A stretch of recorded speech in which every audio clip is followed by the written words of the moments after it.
여러분도 큐티하세요. 주권적인 하나님의 선택하심이라는 제목으로 오늘 묵상하겠습니다.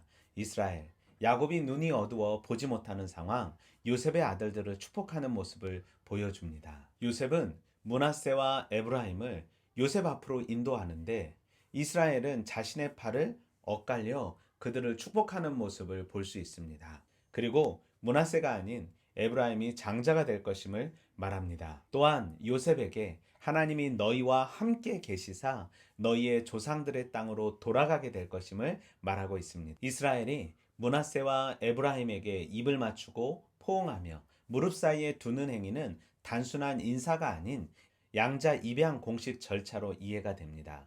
므낫세가 아닌 에브라임에게 오른손을 들어 축복한 이유는 장차 북쪽 지파 중 가장 강력한 지파로서 북왕국의 모든 지파를 자신의 이름으로 칭하게 만들게 될 것임을 예고하고 있는 것입니다.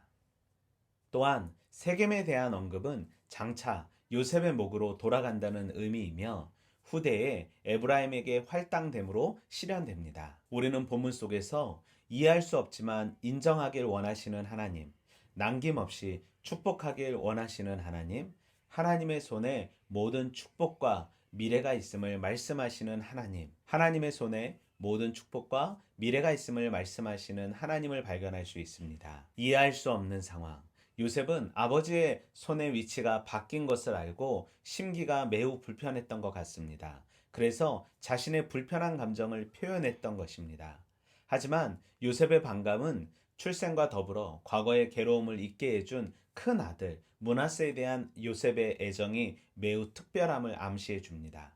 하지만 하나님의 축복은 사람의 손에 있지 않고 하나님의 주권적인 선택임을 말하는 것입니다. 또한 400년 이후 일어날 땅에 대한 언급 역시 전능하신 하나님께서 이 세상의 모든 역사를 주관하고 계시는 분임을 알게 합니다. 성도는 이해할 수 없는 상황, 하나님을 볼 수 있어야 합니다.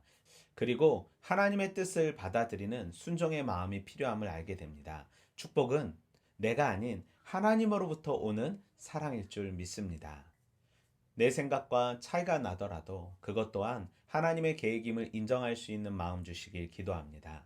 우리의 모든 삶의 여정이 하나님의 섭리임을 알았으니 오늘 하루 하나님의 섭리가 온전히 드러나는 하루 되길 소망하며 오늘도 말씀에 순종하여 나의 의와 나의 욕망을 드러내는 것이 아닌 하나님의 사랑과 하나님의 섭리를 드러내는 하루 되길 소망합니다. 하나님의 약속을 붙잡고 오늘을 인내하며 감사하는 삶 되길 소망합니다.